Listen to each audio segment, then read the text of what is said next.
Aleluia. Cumprimento os irmãos com a paz do Senhor. Quem está feliz hoje? Tem alguém bonito do seu lado aí? Dá um sorriso para a pessoa então.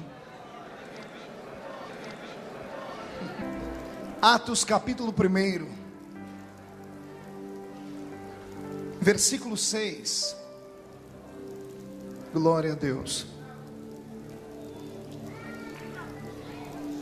Atos capítulo 1, versículo 6. Aqueles que se haviam reunido perguntaram-lhe: Senhor, restaurarás tu neste tempo o reino a Israel? E ele lhes disse: não vos pertence saber os tempos ou as épocas que o Pai estabeleceu pelo seu próprio poder, mas recebereis poder ao descer sobre vós o Espírito Santo. Sereis minhas testemunhas tanto em Jerusalém como em toda a Judeia e Samaria e até os confins da terra. Depois que lhes disse isto, vendo eles, foi elevado às alturas a uma nuvem, e uma nuvem o recebeu, ocultando ele aos olhos deles. E estando eles com os olhos fitos no céu enquanto ele subia, de repente junto deles se puseram 2 homens vestidos de branco, os quais lhes disseram: varões galileus, por que estáis olhando para o céu? Esse Jesus que dentre vós foi recebido em cima no céu, há de voltar, assim como para o céu vocês o viram ir. E a igreja que será arrebatada diz amém. Pai, santifica mais uma vez o ambiente e prepara o nosso coração, e me dá inspiração, Senhor, como nunca antes, e me ajuda a desenrolar os oráculos sagrados para o seu povo. E a igreja que é soberana diz amém. Tome o seu assento aplaudindo Jesus, porque Ele é tremendo.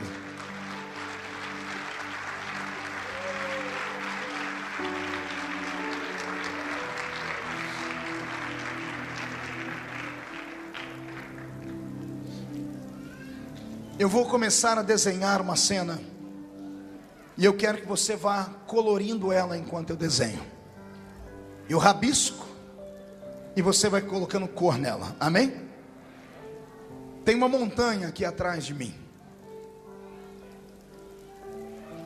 Na frente estão homens e mulheres sedentos por ouvir uma palavra divina. Cerca de 500 pessoas.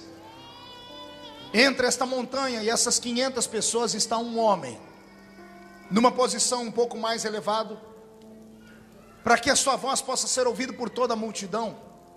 Ele espera o momento exato do dia para que o vento bata na encosta da montanha e leve a voz dele ao ouvido de todos os que estão presentes.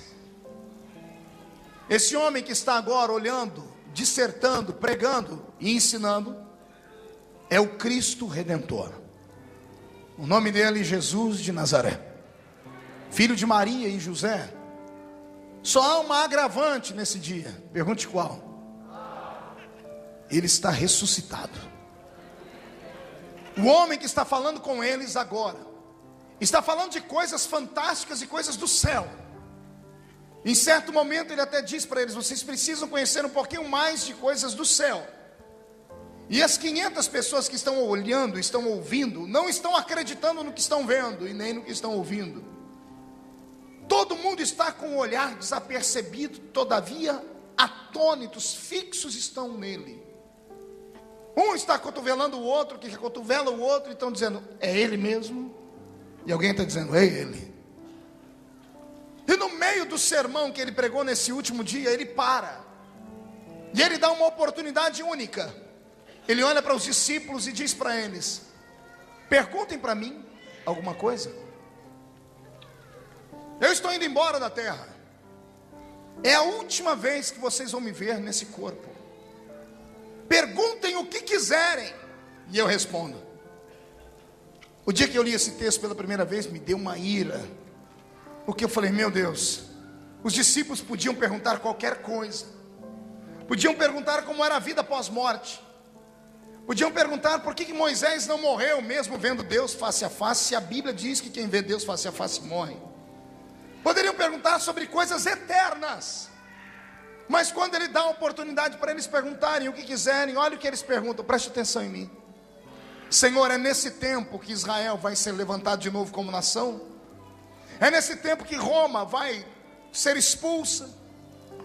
Aí Jesus levanta a cabeça e diz assim para eles: não vos compete saber o tempo que o Pai estabeleceu pelo seu próprio poder e sua própria vontade. Jesus estava dizendo: eu deixo vocês me perguntarem coisas do céu e vocês me perguntam coisas da terra, tendo a chance de saberem coisas transcendentais e metafísicas, vocês perguntam de coisas desse mundo. Jesus desiste do diálogo. A Bíblia diz que vem uma nuvem, não sei se da esquerda, se da direita, envolve os pés dele. Quando a nuvem envolve os pés dele, ele começa a flutuar no ar. E aqueles que estão fixos olhando para ele começam a observar. Ele vai levantando e eles vão olhando. Eles estão tremendo, não conseguem respirar direito. E o dia que eu falei com Deus: Senhor, por que eles não perguntaram nada de coisa divina? O Senhor me disse: só tem um jeito de você entender o porquê que eles não perguntaram. Eu disse: como? Se coloque no lugar deles. E eu me transportei para aquele ambiente. É claro que não no corpo, nem no espírito, mas apenas na minha imaginação. Eu me coloquei entre eles, pastor Samuel, e eu descobri por que eles não tinham uma palavra mais forte para perguntar. Eles estavam apavorados. Eles estavam na expectativa de um terror. Na frente deles estava um ex-defunto. Na frente deles está uma espécie de zumbi. Alguém que morreu, foi sepultado, mas que saiu da sepultura e está conversando com eles. Nenhum ser humano suporta ver um milagre desse porte e fica normal. Às vezes nós nos envolvemos com sinais e prodígios, e nós confundimos sinais e prodígios com milagres fantásticos. Sinais são milagres, mas são milagres que qualquer um pode ver, absorver, compreender, explicar e até contar. Mas existem milagres que são aterrorizantes. Exemplo: Moisés atravessando o Mar Vermelho com 2.710.000 almas. Por que é que você acha que do outro lado da margem do mar ninguém canta nenhum hino? Por que você acha que do outro lado da margem está Israel inteiro parado, assistindo o Mar Vermelho, fechando e engolindo todos os soldados e cavalos de Faraó? Pela primeira vez na vida o Mar Vermelho ficando vermelho, com o sangue dos homens, que explodiu por causa da altura onde eles estavam. Quando as águas se fecham, a pressão da água explode o corpo deles, e o Mar Vermelho fica pintado de vermelho. Ninguém consegue dar um glória a Deus. Eles estão na expectativa de um terror. Quando algo anormal acontece perto de um ser humano, e esse ser humano percebe que isso vem do além, que esse algo anormal vem de um outro mundo que não é esse mundo nosso, ninguém fica normal. Diferente quando alguém conta um testemunho que foi curado da cabeça, ou que o pé endireitou e a igreja aplaude. Eu estou falando de milagres aterrorizantes. Milagre da aparição de um anjo, por exemplo. É Daniel, um fantástico servo de Deus. Quando ele observa e vê um anjo, a Bíblia diz que Daniel falando: quando eu vi o anjo, faltou vida em mim. Eu caí como morto aos pés dele. É João no Apocalipse dizendo a mesma coisa: eu ouvi uma voz por detrás de mim e virei para ver quem era. Quando eu vi ele, com aquele cabelo branco, olho parecendo chama de fogo, o pé reluzindo como latão que saiu da fornalha, uma roupa branca no corpo e um cinturão de ouro no peito, eu caí como morto aos seus pés. No meio de um milagre, por exemplo, da abertura do Mar Vermelho, quem quebrou o encanto, quem quebrou o terror foi Miriam. E eu acredito que ela não fez como ela queria, porque ela era expansiva. Quando você vê ela discutir com Moisés na Bíblia, ela procurando a mãe para poder cuidar do menino, quando o menino foi jogado nas águas, você percebe que ela era uma mulher atrevida. Até Miriam teve dificuldade quando o mar se fechou. Imagina ela tremendo, enfiando a mão num pandeiro, catando uma mão na sacola, pegando um pandeiro, tirando uma nota musical na perna, com a boca tremendo e dizendo: ei, Israel, só o Senhor é Deus.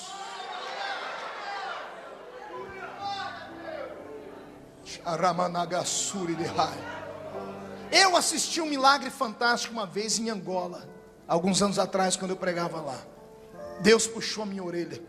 Era a primeira vez que eu saía do país, e eu cheguei em outro país. Eu disse: vou ensinar esse pessoal aqui a ser pentecostal. Meu Deus, não prestou, porque os angolanos eram 10 vezes mais pentecostais do que eu. E eu cheguei lá, segurei, eu cheguei lá e falei assim: vou ensinar esse pessoal a ser crente. Que jeito? num culto lá do lado de Macoluço, numa igreja muito simplória, sem forro em cima, um monte de gente sentada e um grupo de irmãs que foram cantar. Não tinha instrumento, não tinha batuque, não tinha bateria. O instrumento era a voz delas, mas elas faziam uma melodia tão grande, e elas faziam som com as palmas e com os pés. Conforme elas batiam as palmas e os pés, ia subindo um arrepio no corpo da gente. Subiu um poeirão naquele dia, mas o jeito que a poeira subiu, a glória do céu desceu. Nesse dia, eu vi um paralítico num canto, com a perna dobrada para trás. Ele orava e dizia: Deus, eu queria ter pernas para poder dançar com elas. Deus atendeu o pedido dele. Ninguém orou por ele. Quando a perna dele endireitou e ele ficou em pé, quando ele ficou em pé e disse: estou andando, a igreja toda caiu no chão. Isto é um milagre que aterroriza. No capítulo 1 de Atos, Jesus está ali vivo. Só que quem está olhando para ele, está lembrando dele 43 dias antes daquele dia. Lembra o que aconteceu 43 dias antes disso? Eles viram ele pendurado no alto de uma cruz. O corpo dele está destruído por causa das chibatadas do chicote chamado azorrague. Ele tem mais de 400 cortes, da testa, no rosto, no olho, no pescoço, no peito. Parte da sua costela pode ser vista, porque ele tomou uma quarentena de açoites menos uma, foi 39 chibatadas. Só que cada chibatada tinha 12 tiras de couro. Mais de 400 cortes no corpo. Eles olharam para ele 43 dias antes e sentiram nojo dele. Isaías gritou isso: não havia nele beleza nenhuma para que nós o desejássemos. Mas 43 dias depois, ele está lá no pé do monte. O semblante está bonito, o cabelo está voando pelo meio dos ombros, os olhos dele estão brilhantes. A única coisa que faz ele saber que era ele é uma feridinha que ele deixou nas mãos e não deixou a ferida sarar, para todo mundo saber que era ele. Ele mexia com a mão, todo mundo olhava para a mão dele. O povo se acotovelando dizendo assim: é ele, foi ele que foi furado na mão, foi ele que foi furado nos pés. Ele não está mais morto, ele ressuscitou.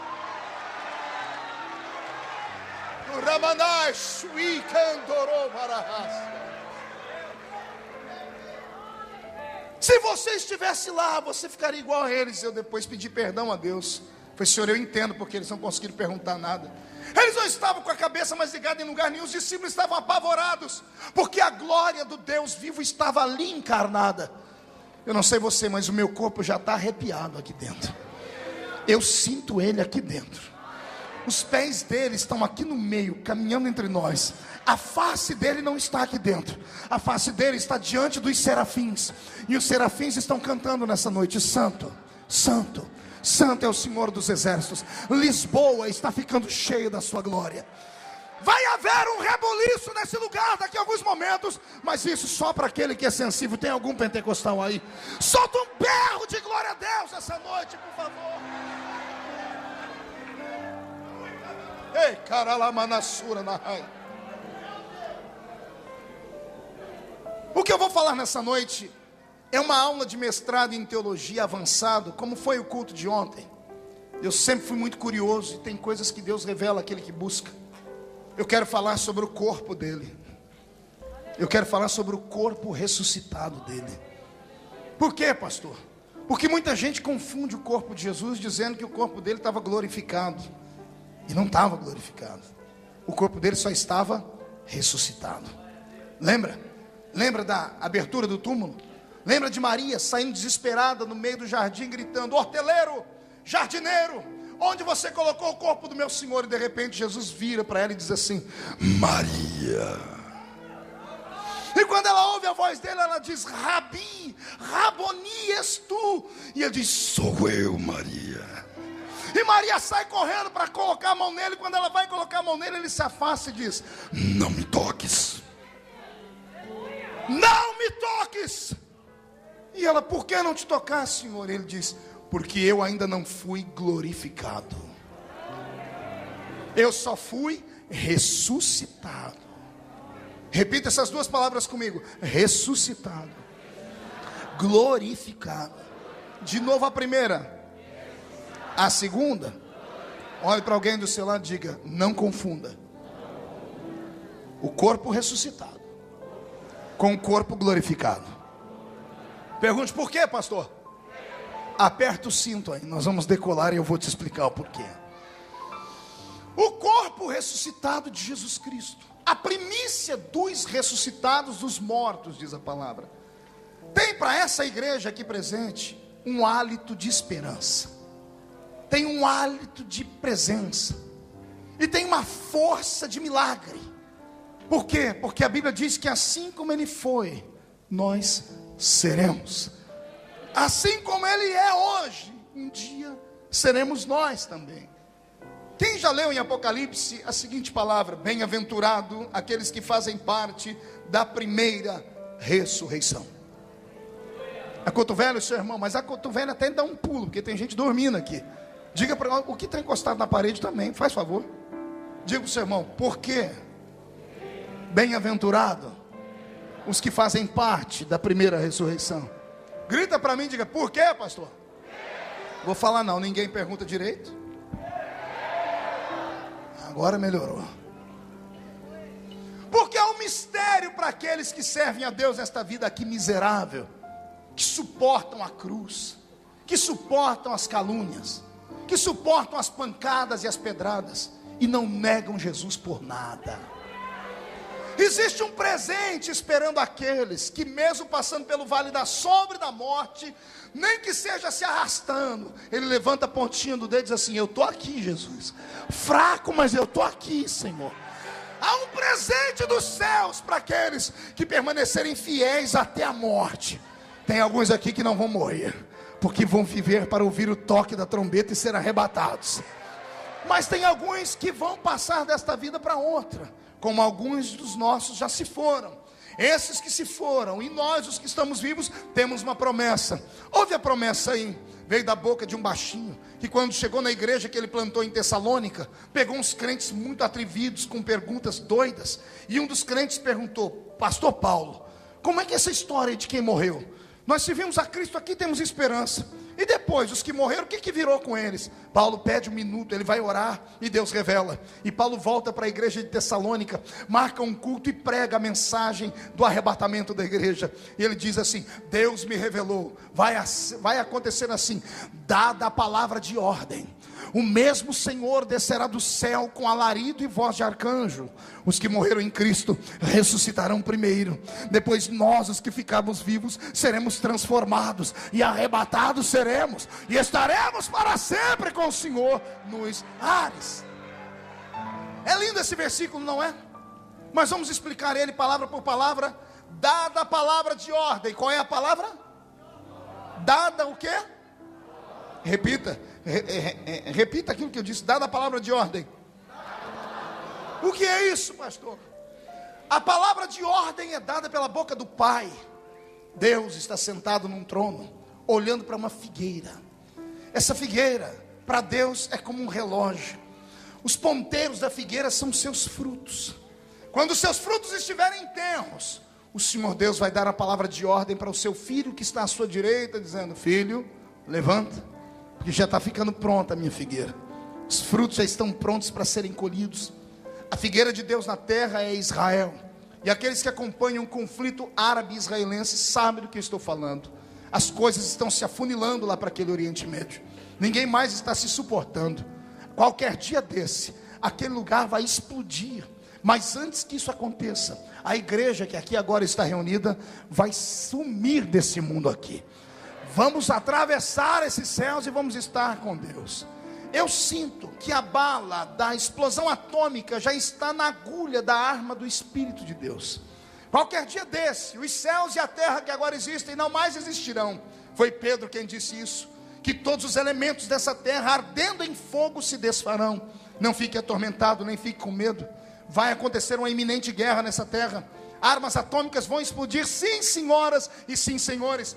Mais de 153 sinais predizem com exatidão bíblica e histórica a história de uma igreja que está sofrendo demais há 2000 anos atrás, desde 2000 anos atrás, e ela não pode permanecer aqui quando este conflito acontecer. Fique tranquilo, não tenha medo, não tenha temor. Antes de tudo acontecer, você será chamado para comparecer diante daquele que te chamou e salvou por você no alto de uma cruz. Alguém ainda acredita em arrebatamento de igreja aqui? Então desce essa mão direita no ombro de alguém do seu lado e chacoalha o irmão até ele ficar irritado. Irrita ele. Tira ele do lugar, por favor. Diga: Deus te trouxe aqui só para saber como é que você está. Diga: a trombeta vai tocar. Limpa o seu ouvido. Precisamos ouvir o toque da trombeta. Dada a palavra de ordem, o pai se ajeitando, dizendo: filho, Israel já cumpriu tudo que cumpriu. É o filho se levantando, indo para uma sala e colocando roupas nupciais. E o que eu vou lhe contar agora é um pensamento meu. Eu creio que Jesus não está sentado no trono agora. Eu creio que ele já está de frente de um espelho, vestindo a roupa de gala, a roupa do casamento. Enquanto o filho está se ajeitando, num canto do céu tem um arcanjo com uma trombeta dourada, com um pano, dando os últimos retoques, tomando as notas musicais, vendo se a trombeta está afinada. Vou lhe contar um segredo que talvez nunca te contaram. Todo salvo tem as notas musicais do céu guardadas dentro dele. O ouvido do crente é afinado no diapasão do Espírito Santo. Quando a trombeta tocar, não é qualquer crente que vai ouvir. Não é a carteirinha da igreja que vai te dar o direito de ouvir. Não é por você ser carismático, pentecostal, neopentecostal, tradicional, ou um cubo de gelo que vai te dar ou não a diferença para ir para lá. O que vai atrair o toque da trombeta no seu ouvido é o desejo de ir para lá e a santidade que você vive aqui. As suas vestes não podem estar manchadas. As suas vestes precisam estar lavadas no sangue do Cordeiro de Deus. Posso ouvir um amém por isso? Dada a palavra de ordem da boca do Pai, o mesmo Senhor, pergunte a mim: qual, pastor? Aquele que o anjo disse em Atos 1, o mesmo Jesus que vocês viram subir, é o mesmo que qualquer dia desse vai voltar. Dada a palavra de ordem, o mesmo Senhor que subiu vai descer. Dada a palavra de ordem, o mesmo Senhor descerá do céu primeiro com alarido. Vai descer com o quê? Respira fundo. Alarido é um grito estrondoso e forte. Quando Jesus se levantar do trono e para vir buscar a sua igreja, ele vai dar um grito. Esse grito não será ouvido pela igreja, porque a voz do noivo não virá com um brado de angústia nem dor para os nossos ouvidos. É dia de festa para a noiva não vai ouvir esse grito, esse alarido. Quem vai ouvir esse grito é Israel.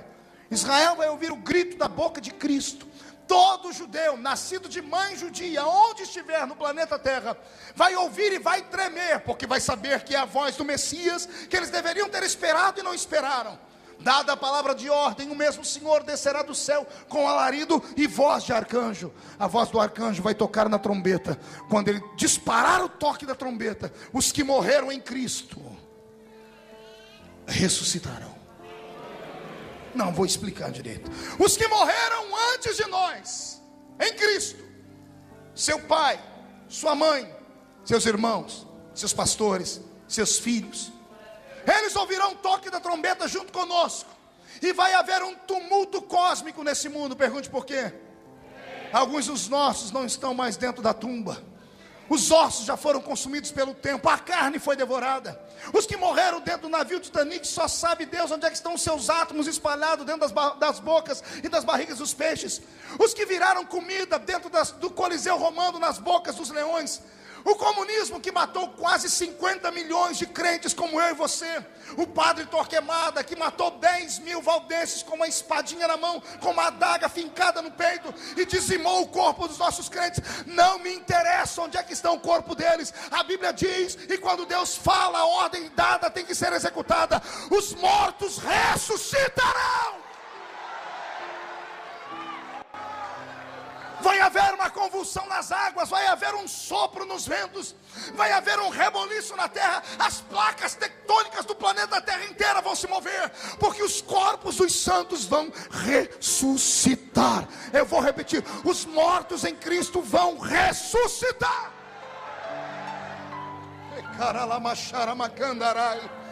Enquanto os mortos estão ressuscitando, eu e você no culto, em casa, dormindo, tomando banho, não sei como estaremos. Por um momento sentiremos um gozo. Sentiremos um gozo jamais visto no mundo. Quem nunca falou em língua, se segure, nesse dia você vai falar. a presença do Espírito Santo vai ser tão forte que todo crente subirá cantando um novo cântico. Repito, todo crente subirá falando em línguas estranhas, porque o gozo será muito grande. Só haverá um pequeno problema, pergunte qual? Não vai dar tempo de despedir, porque essa primeira fase da vinda dele é um mistério, é um segredo. A Bíblia diz que assim como o ladrão da noite vem, ele virá. 2 estarão no campo, um será tomado e o outro deixado. 2 estarão deitados em uma cama, um será tomado e o outro será deixado. 2 estarão no alto de uma moinha, um será tomado e o outro será deixado. Esse rapto, esse arrebatamento da igreja, esse mistério, a Bíblia diz a velocidade dele, num abrir e piscar de olhos. A ciência conseguiu ver quanto tempo leva para os nossos olhos abrirem e fecharem. 7 milésimos de um segundo. Vai acontecer um reboliço nesse planeta. Os mortos estão saindo das suas tumbas, estão vindo do meio do mar, estão vindo do meio do fogo, das entranhas da terra, do meio das montanhas. Alguns viraram humus, esterco das árvores, vão sair de dentro deles. Nós, os que estivermos vivos, seremos transformados. Enquanto somos arrastados ao alto dos céus, esse planeta entra numa miséria. Carros desgovernados começam a se chocar na ponte Vasco da Gama. Carros desgovernados, ônibus, autocarro, carrinhas começam a se despedaçar por esse mundo inteiro. Aviões sem piloto, sem copiloto, porque até hoje não inventaram um equipamento altamente tecnológico que dê vida ao avião. O avião, por mais tecnologia que ele tenha, ele precisa de 100% do homem para ser levantado, e 100% da atitude do homem para aterrissar. Não dá para fazer isso com equipamentos ainda. Então, se isso acontecer por esses dias, aviões ficarão desgovernados, porque eu conheço pilotos evangélicos, conheço copilotos evangélicos. Vai haver um inferno nesse mundo. Não bastasse os acidentes, as placas tectônicas do mundo se removerem, os oceanos levantando os seus maremotos, os hospitais vão entrar em desespero. Pergunte por quê? Maternidades, mães estão se esgoelando. O médico acabou de marcar a cesárea. Quando abriu a barriga da mãe, não tem bebê. Vão correr para os berçários, e quando chegarem nos berçários, só vão ver as toquinhas cor-de-rosas, azuis e amarelas. Os bebês não estarão mais lá. As pessoas vão pensar que houve um ataque alienígena, vão pensar que as pessoas foram abduzidas desse planeta, e ninguém foi abduzido. É a igreja que não aguenta mais sofrer nesse mundo, é o crente que não aguenta mais ser saco de pancada, é a gente que não aguenta mais ser chamado de fanático. Deixem as pessoas nos perseguirem. Hoje chamam a polícia para nós quando o barulho é grande. Vai chegar um dia que eles vão sentir falta do nosso grito, falta do nosso barulho, falta do nosso louvor. Um inferno na terra. Pergunte por quê? Pessoas assistindo os canais de televisão. No Brasil, a Rede Globo, Rede Record, SBT, a CNN, outros canais de muita potência no mundo, pessoas assistindo todos os programas interrompidos e jornalistas entrando. O plantão do jornal tal informa: houve um estrondo no planeta Terra. Pensamos que fomos atravessados por alienígenas. Desapareceram milhares e milhares de pessoas. Detalhe, todas elas tinham uma marca de serem crentes fanáticos, que iam para a igreja, davam dízimo para pastor, que gritavam, pulavam, cantavam, não bebiam, não fumavam, não se prostituíam, não adulteravam. Eram pessoas que nós pensávamos que eram loucos de pedra. Eles desapareceram. As igrejas ficarão possuídas, cheias. Vão entrar por essa porta, pastora, vão espancar a porta até abrir. Vão chegar aqui, vão encontrar os bancos, o púlpito, a velha Bíblia em cima do púlpito, os instrumentos. Alguns músicos vão vir para tocar nesse dia. Alguns que pregavam vão vir aqui para tentar pregar, mas o pastor da igreja não vai estar. Muitos dos que estão aqui não estarão. Tomara que não aconteça aqui o que a Bíblia diz literalmente. São 2, um é tomado e outro deixado. Isso dá uma média de 50%. Se isso acontecesse agora, possivelmente somente a metade dessa igreja sairia daqui. Por quê, pastor? Porque a maioria dos crentes do século 21 são donos do seu próprio nariz. Não respeitam pastor, não respeitam a Bíblia, não respeitam a palavra. Querem viver do jeito que querem, levam a vida lá, vão ter, atacam pastores, maldizem pastores. Você pode me perseguir hoje, pode sair dessa igreja e ir para outra agora, mas naquele dia vai sentir falta do grito desse pastor rouco. Jesus está voltando nesta terra, igreja. Oh,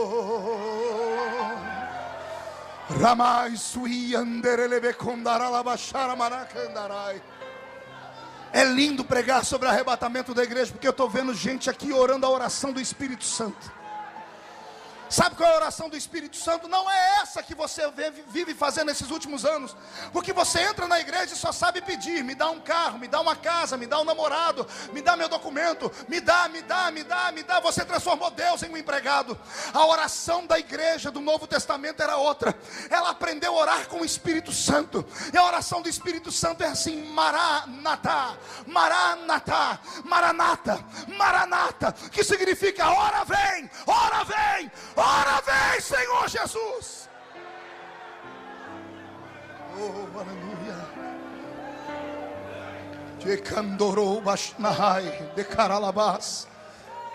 Tem 500 pessoas olhando para cima no monte. Tem um homem sumido no meio das nuvens. Quando ele desaparece no meio das nuvens, 2 homens de branco, os 2 anjos que apareceram para Maria lá na tumba, vêm aqui. Eles não terminaram a função deles. Eles começam a bater no ombro um do outro e começam a dizer: ei, varão Galileu, o que é que você está olhando para cima? Esse mesmo Jesus que foi, do jeito que ele foi, ele vai voltar.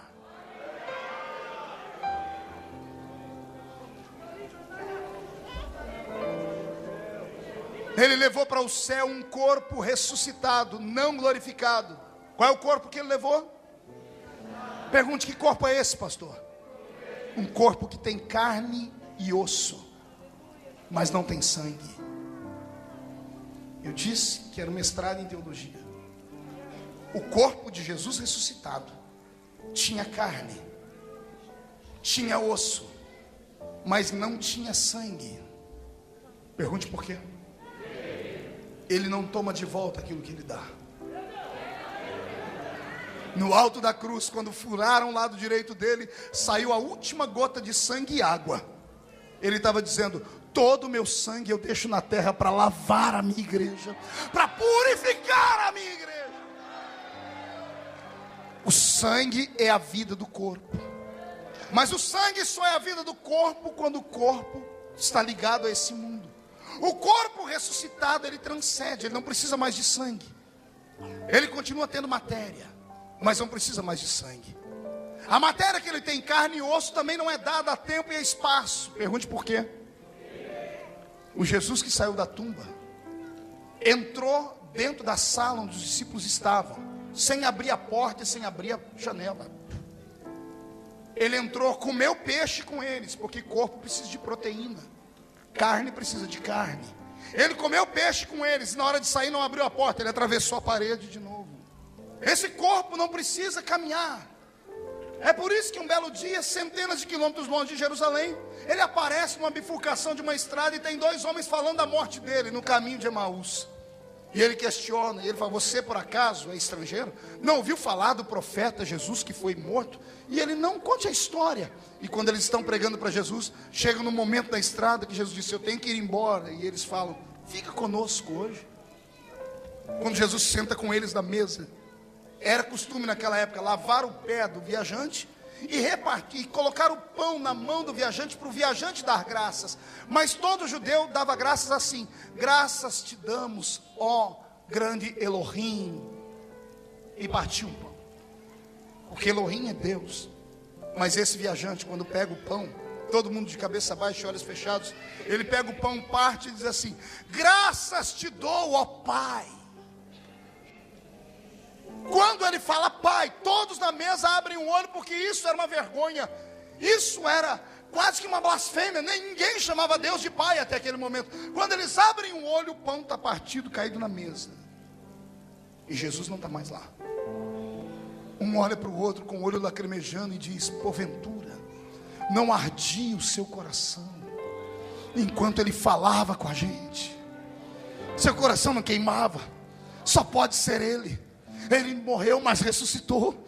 Ele esteve aqui, mas desapareceu.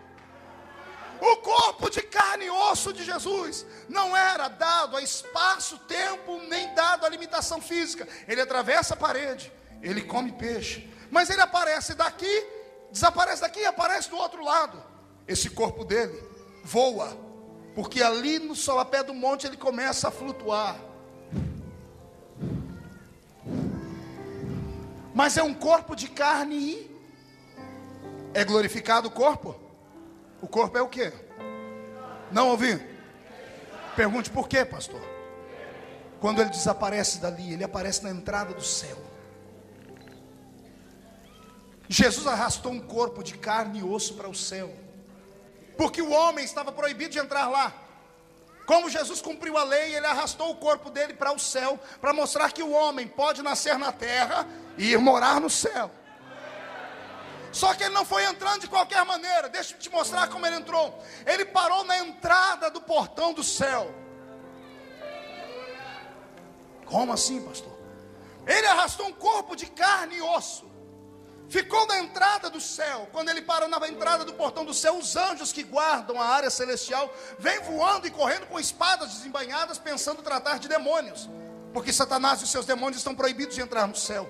Por isso Deus cercou o céu com a muralha e colocou um portão no meio. Para entrar no céu só se entra com autorização. Como os anjos viram que aquele homem que estava ali, eles não sabiam primeiro que era um homem, não sabiam que era o próprio Cristo, porque anjo não é onipresente nem onisciente. Os anjos lá em cima não sabiam o que estava acontecendo aqui na terra. Compreendem isso, igreja? Quando ele aparece na entrada do portão do céu, os anjos vêm para fazer a função deles. É para proibir a entrada, pensando que é um demônio. Mas quando eles olham para ele, eles percebem que a mão dele está furada. Quando veio a mão dele furada, os anjos que vieram para pará-lo, param, inclinam a cabeça e recitam o Salmo de número 24. Eles olham para dentro do céu e dizem assim: levantai, ó portas, as vossas cabeças, levantai, ó portais eternos, para que entre o Rei da Glória. Os anjos que têm a chave do portão vêm voando pela cidade, chegam no meio do portão e começam a olhar pelas gretas do portão. Mas quem é esse Rei da Glória? Os anjos que estão aqui atrás, sentindo a presença dele, abrem as asas e começam a dizer: o Senhor poderoso na batalha, Ele é o Rei da Glória. O portão se abre, e pela primeira vez, carne e osso entram dentro do céu. Quando a carne e o osso entram dentro do céu, Jesus cumpre a lei. Ele grita para o palácio: é possível ser homem e vir morar no céu. Quando ele atravessa o portão, aí o corpo ressuscitado é glorificado. Pergunte de que jeito? A lei já está cumprida. O cabelo castanho começa da raiz para trás a ficar branco. Os olhos castanhos começam a tomar cor de fogo, âmbar. A roupa feita na terra é transformada num linho do céu tecido pelos anjos. Um cinturão de ouro sai de trás das costas e corta o peito dele inteiro. Os pés começam a brilhar como um latão que saiu da fornalha e ele flutua. E ele abre a boca e grita: o rei voltou.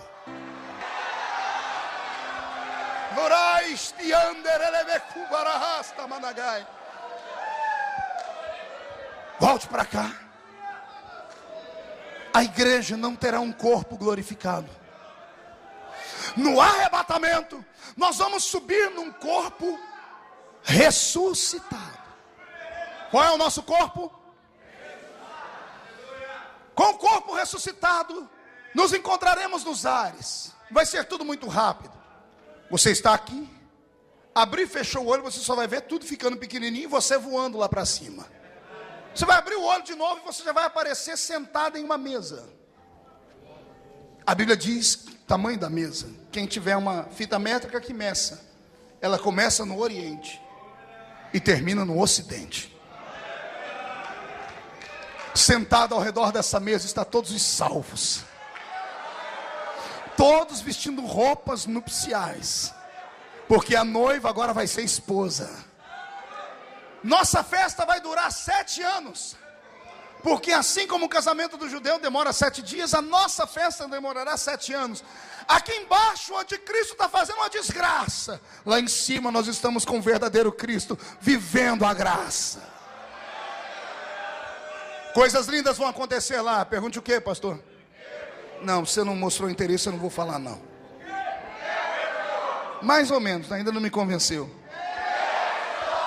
Sentado aqui do meu lado ou do seu lado, eu não sei se você vai estar sentado aqui no Ocidente ou no Oriente.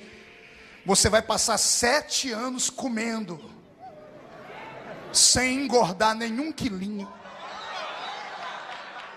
Não vai ter uma celulite. Vai dando glória, solta a glória, solta a glória.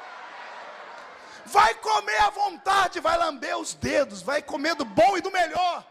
Agora vem a parte mais bonita, pergunte qual é, pastor? O garçom. O garçom não vai usar gravata borboleta nem bandeja. Nem vai dizer, está servido, senhor? Está servido, senhora? Não, o garçom é o noivo. Jesus do seu lado dizendo, minha noiva está satisfeita. Ih, pastor, vai demorar demais, uai. Se eu estiver no Oriente, ele estiver no Ocidente. Calma, agora o corpo dele é glorificado. Ele está em todos os lugares ao mesmo tempo. Eu estou aqui e ele está me servindo. Você está lá do outro lado e ele está te servindo. Você está de cá e ele está te servindo. Quem crê nessa história santa, solta um grito de...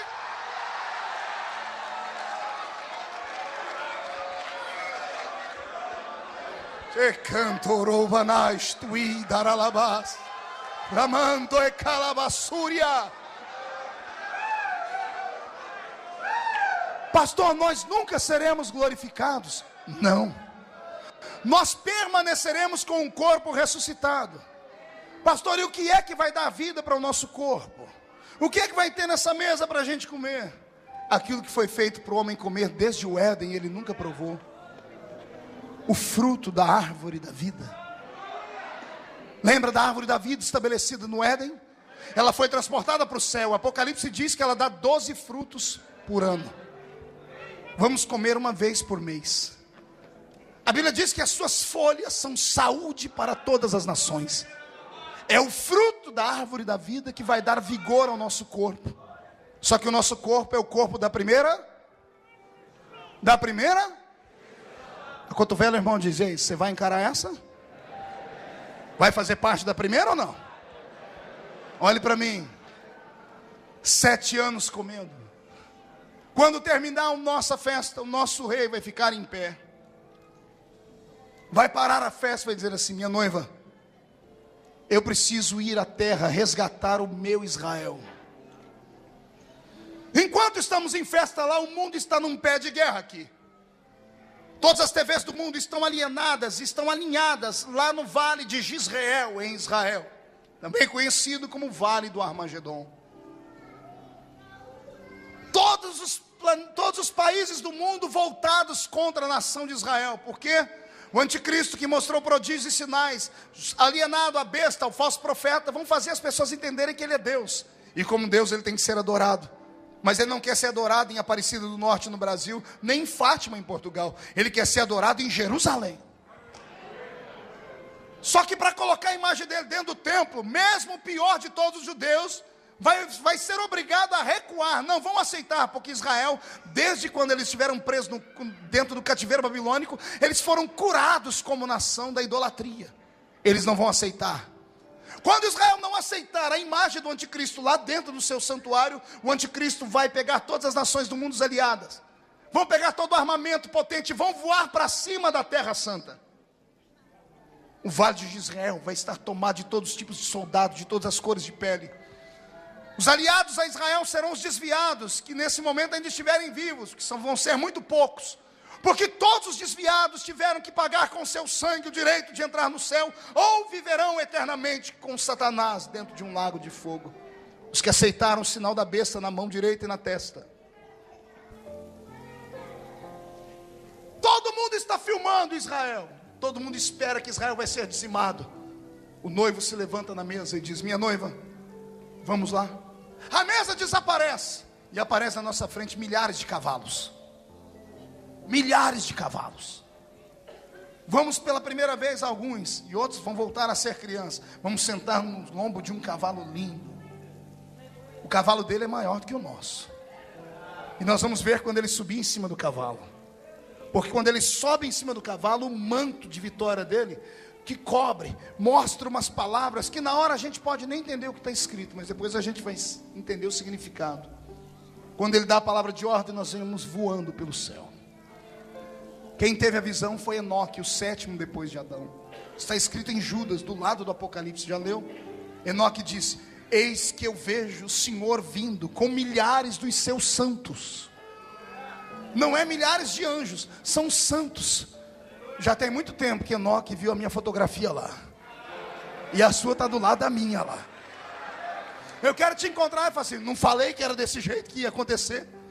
Quando a gente vier, eu vou vir com a gana, pastor Samuel, uma vontade de catar Zé Pilintra, Zé Pilantra, Chucaveira, Tranca-Rua, Preto Velho. Eu quero quebrar o pescoço da Maria Padilha, da Maria Mulambo.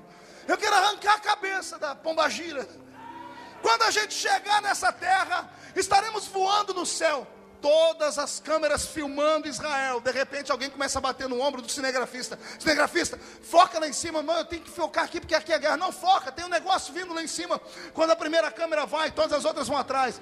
E todos os repórteres começam a perguntar: estamos aqui, direto de Israel, estamos aqui aguardando a grande batalha que vai dizimar esse país. Mas de repente apareceu no céu um monte de coisa que ninguém entende o que é. Tem uma coisa, um objeto voador que ninguém nunca viu. Por favor, foca lá, o que é aquilo? Pessoas começam a gritar: será o Super-Homem? Outros estão dizendo: não, será que é o Exterminador do Futuro ou o Rambo? E alguém diz: não, está vindo cheio de cavalo. Olha lá, o líder deles, foca na coxa dele direita, porque tem um negócio escrito lá. As câmeras vão focar na coxa de Jesus, e no manto dele, está escrito na Bíblia, virá escrito assim, ó: Rei dos Reis, Senhor dos Senhores.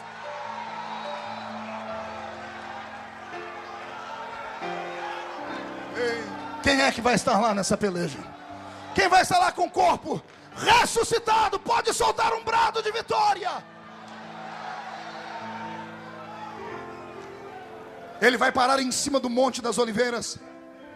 Ele vai olhar para sua noiva, ansiosa por guerrear, e ele vai dizer assim: minha noiva, hoje é o nosso casamento.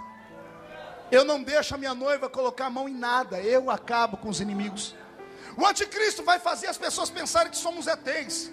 Vão fazer as pessoas pensarem que nós viemos de Marte, de outro lugar, e ele vai mandar destruir a gente. Quando eles apontarem todos os mísseis para cima da gente, o nosso noivo vai fazer só assim, ó.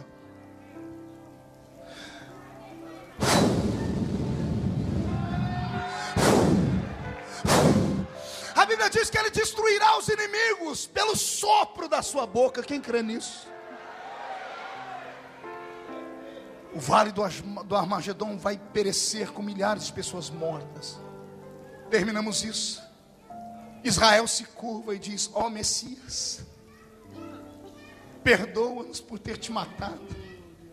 E o Senhor, como é bom em perdão, vai dizer: está tudo bem. É chegado o tempo do meu reino ser fincado na terra. Jesus implanta o reino de Deus na terra. Ele coloca o trono dele em Jerusalém. Agora vem a parte mais gostosa de todas. Pergunte qual é. Eu e você somos o que dele? Esposa.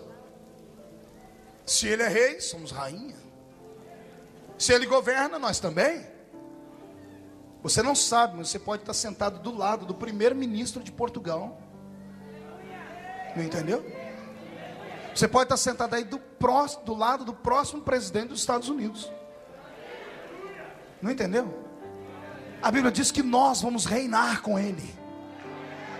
Todos os governantes do mundo vão ser deportados, depostos, e nós vamos governar o mundo. Eu vou explicar de novo, porque parece que não entendeu. Eu estou dizendo que esse irmão aí do seu lado, esse aí, analfa de pai, beta de mãe, esse que só tem 2 dentes na boca, o zagueiro e o atacante, esse aí, ele pode ser o futuro presidente de Portugal. E ele vai dizer assim: eu fui aqui empossado pelo meu Cristo, porque eu sou reino e sacerdócio dele. Você pode estar sentado do lado de alguém que vai mandar nas Filipinas, em Nicarágua. Eu profetizo que eu não estou pregando para homens e mulheres comuns, eu estou pregando para reis e rainhas do meu Cristo. Quem toma posse da palavra, solta um grito de glória.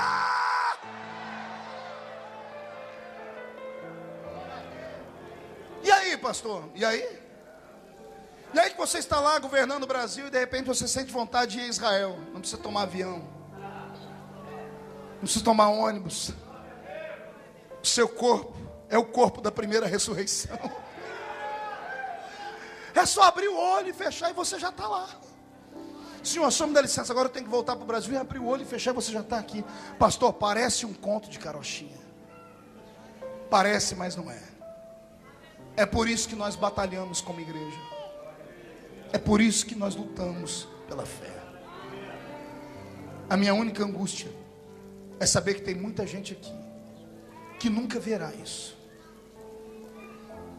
O Senhor me disse hoje que eu pregaria para muitas pessoas que há muitos anos não tomam a Santa Ceia, que há muitos anos não frequentam uma igreja de verdade, esqueceram a simplicidade da fé, vivem falando da vida dos outros como se fosse dono da vida dos outros, emprestam a sua língua para Satanás, e só porque tem a carteirinha de membro de uma igreja acha que isso é o suficiente para ir para o céu. Vai acontecer um arrebatamento, e para estar com Ele, as suas vestes têm que estar lavadas no sangue do Cordeiro. Incline a cabeça. Eu estou ouvindo gemidos agora, gemido de moças que estão aqui dentro, mães que para esconder e burlar o seu pecado cometeram aborto, gente que desgraçou a vida do outro para poder se dar bem.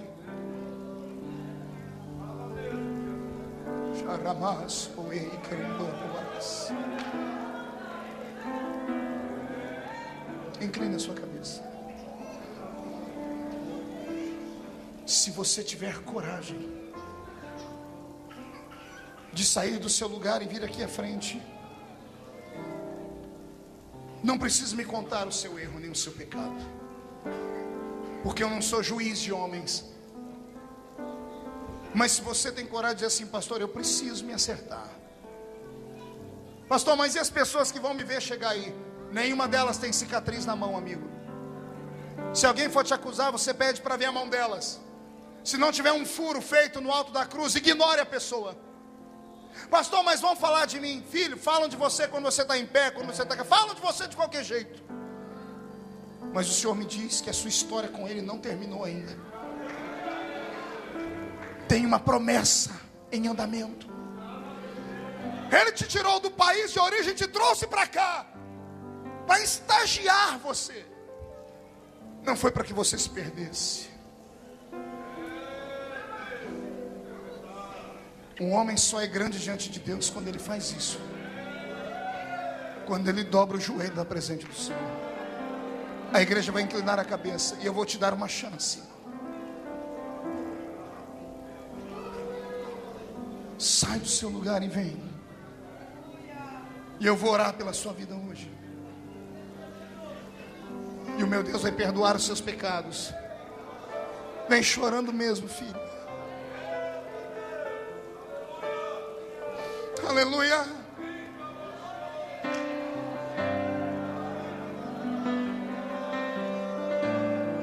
Oh, aleluia.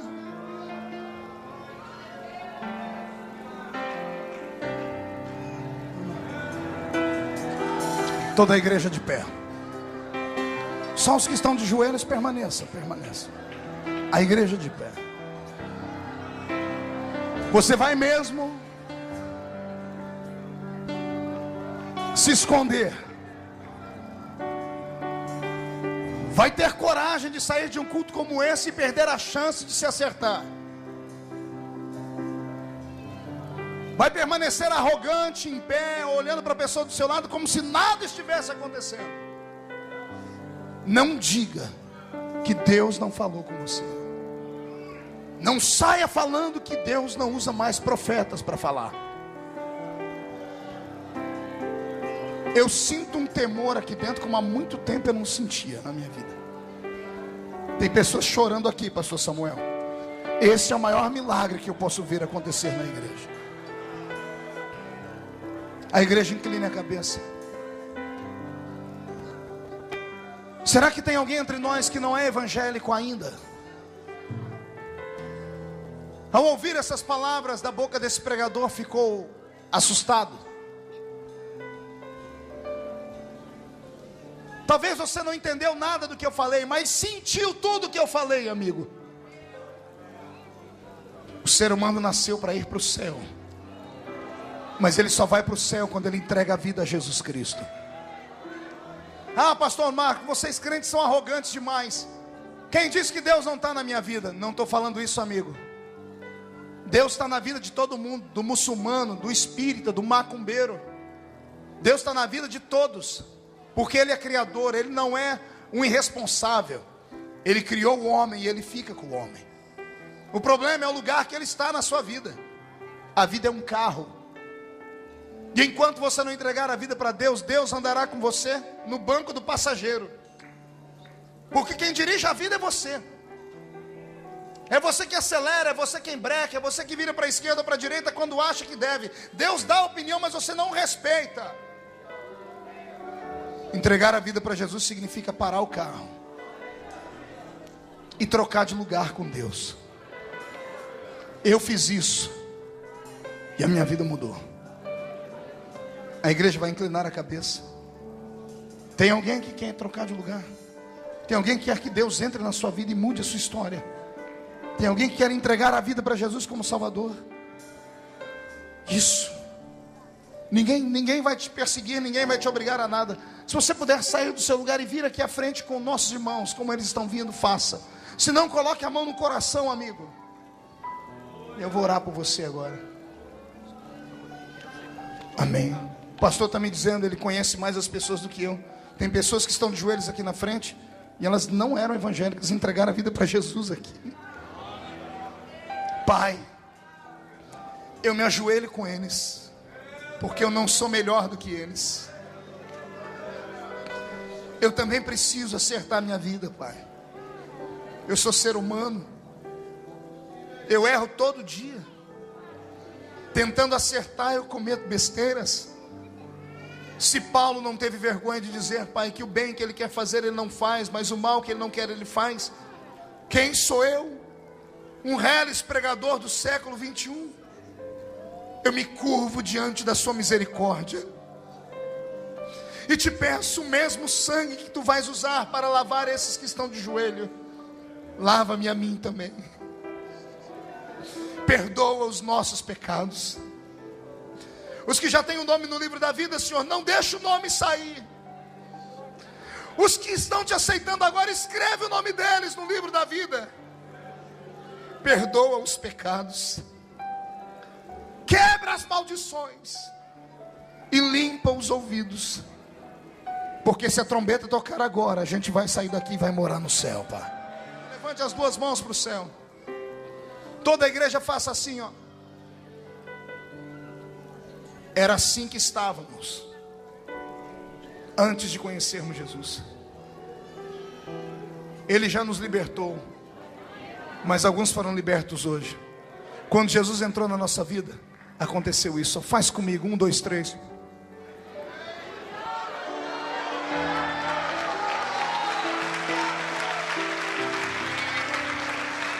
Mão direita levantada ao céu. Diga: todos os demônios que tentaram tirar o meu direito de salvação, eu ordeno, para a palma da minha mão agora, fecha a mão. Eu conto até 3, você joga no chão e pisa em cima. 1, você nunca mais será o mesmo. 1,5, você e sua família serão salvos. 2, o céu é o nosso limite. 2,5, essa igreja vai crescer a 100 por 1, pastor. Satanás está derrotado. 3, joga no chão, pisa em cima. Mudou a minha vida. Agora eu quero que você abrace 10 pessoas e diga para elas: somos filhos de Deus. 10 pessoas, abrace elas, abrace elas. Diga: somos filhos de Deus.